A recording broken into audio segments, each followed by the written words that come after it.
mute ẹ jẹ́ ká sọ báyìí o èmi máa sọ Fúlàní o Fúlàní ṣe ń gbọ́ wa ẹ ṣé o ẹ wá máa lọ ẹ ṣé o ẹ wá máa lọ ẹ ṣé o ẹ wá máa lọ alọ rámírámí ni o ẹ ṣé o ẹ wá máa lọ ẹ máa lọ ni o kọ́ máa alọ rámírámí ni o alọ rámírámí ẹ bá wa kọ kẹ́ máa kọ gbogbo àgbáyé kọ́ máa lọ àfẹ́ wọn lẹ̀ wa kọ́ máa lọ ẹ máa lọ àfẹ́ ẹ ṣeun tó ẹ jẹ́ kí a wá ṣe kíní ẹ̀rẹ̀ tí ẹ má bínú màá tún ṣe kí ló ń ṣẹlẹ̀ sí kíní ó ń ṣe mọ̀nàmọ́ná ẹ̀ mute so ẹ jẹ́ kí n tún wá awakọ̀ orin ìbílẹ̀ ẹ ṣeun gan ni orin yẹn ẹ má jẹ́ ká gbàgbé o lẹ́ẹ̀kan sí ẹ ṣé o ẹ wá máa lọ ẹ ṣé o ẹ wá máa lọ kọ́ alọ́ rámírámí ọ̀tọ̀ ẹ ṣeun adúpẹ́ lọ́wọ́ gbogbo yín ẹ jẹ́ ká wákọ̀ orin ìbílẹ̀ ẹ ṣeun ẹ máa lọ bẹ́ẹ̀ ni o ẹ ṣeun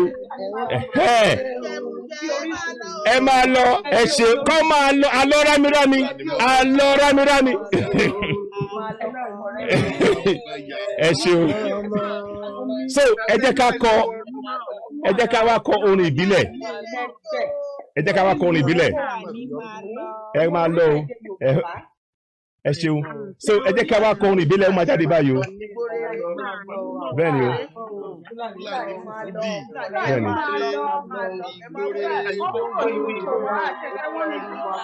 ó yá o ẹ jẹ́ kí a kọ bẹ́ẹ̀ ni ẹ jẹ́ ká wá kọ orin ìbílẹ̀ ẹ ká máa lọ ó di gbére bẹ́ẹ̀ ni alọ́ rámírámí so ẹ ṣeun ẹ jẹ́ ká wá kọ orin ìbílẹ̀ ẹ ṣeun ẹ jẹ́ ká wá kọ orin ìbílẹ̀ o àmì àṣẹ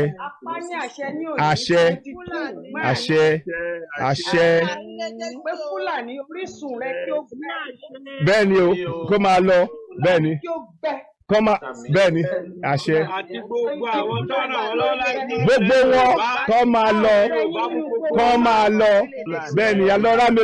alọ́ rámírámí sẹ́ ibẹ̀ kìí ṣe ilé wọn ilé bàbá tó bí bàbá wa ni wọ́n dẹ̀ máa lọ bẹ́ẹ̀ ni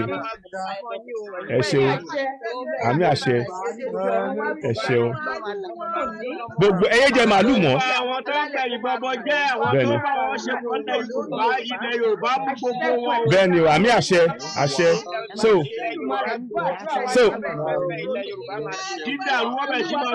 àmì àṣẹ ẹ ṣeun tó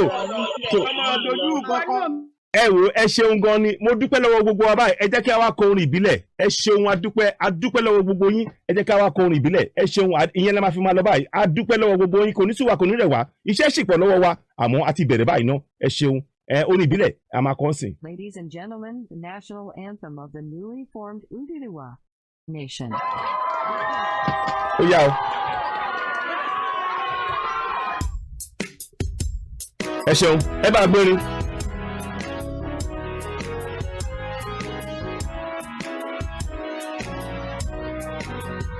Iṣẹ́ wa fúnlẹ̀ wa fún orílẹ̀-èdè wa ká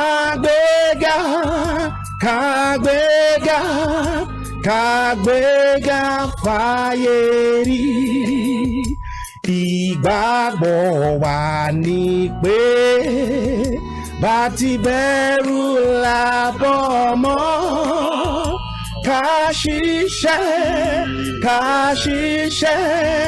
Ká ṣiṣẹ́ ká jọlá ìṣọ̀kan àtòmìnira ní ẹ jẹ́ ká máa lépa tẹ̀síwájú fọ̀pọ̀ ire àtòhun tó dára ọmọ Oòduà dìde bọ́ sípò ẹ̀tọ́ rẹ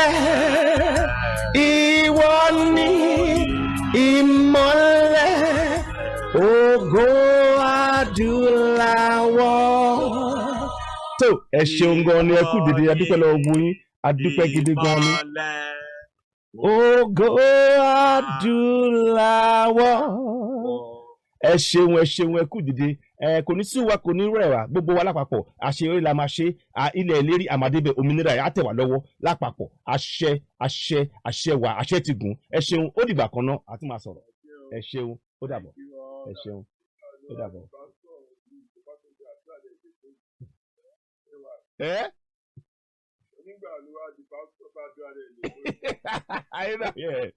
ẹ wo ó ká ńlá ni ṣe mọ̀ tó bá ní ó ká ńlá sọ̀rọ̀ mi yé nǹkan náà ṣe líṣò ká ńlá sọ̀rọ̀ mi yé ọ̀rẹ́ mi líṣò ká ńlá o. Please donate to Yoruba Rescue Fund.